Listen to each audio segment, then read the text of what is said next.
Did you know that there are changes on super and the aged pension from the 1st July 2019? In this video, I'll tell you the 4 most important ones that you need to know. Welcome, I'm Sabrina from retireon.com.au. This year, there are 3 changes to superannuation and 1 change affecting the social security system. Let's start with super and see what those changes are. Over your work life, you may have accumulated several super fund accounts if you have multiple employers. Ideally, you consolidate them in just one account so that you get the best investment returns possible. But some accounts have exit fees, and that can make this consolidation quite dear or even not worth it. From the 1st July 2019, exit fees are banned, and therefore it should be much easier to consolidate all your different accounts into just one. And there's another change regarding the fees.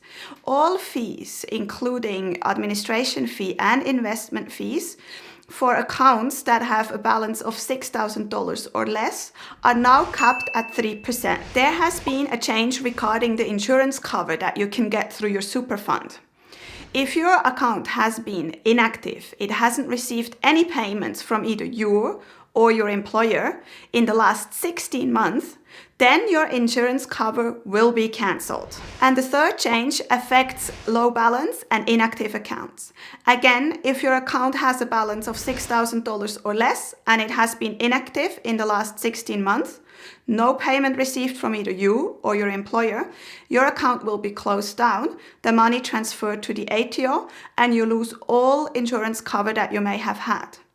Within 28 days of receiving your money, the ATO will try to find an active super fund of yours and transfer the money there if that balance then gets over $6,000. If you don't have an active super fund or the balance would still be lower than $6,000, the ATO keeps your money safe and you don't pay any fees. Once you claim you lost super, any interest due will then be paid to you based on the consumer price index. All these changes are made so that your super balance doesn't get eaten away by fees for multiple accounts or premiums for multiple insurance covers. But as I said, you may lose your insurance cover, so you need to make sure that you're covered. What can you do? Well, you can call your super fund and use the opt-in function to the default insurance cover independent of your account being active or not. You can make a volunteer contribution, your own contribution, that will reactivate your account for the next 16 months. And set yourself a reminder before these 16 months run out again to make another contribution so your account stays active. And you should read all your emails or letters that you receive from your super fund. I have to admit that's something that I need to improve too. I only read my email that I got from my super fund about these changes when I was researching the content for this video. Now let's look at the 4th change, the one that affects the social security system. But first, could you take a second to subscribe to my channel? I would really appreciate your support. So this 4th change actually affects the work bonus. The work bonus has an effect on the income test and therefore an effect on the aged pension rate you can get. I think this may be the most important change because it may affect most retirees.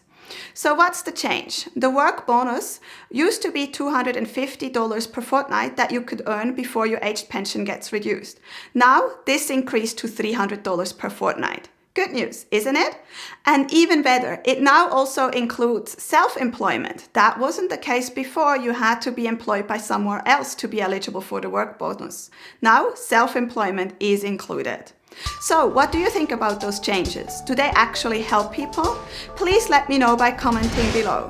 Also, subscribe to my channel so you get notified when I post a new video.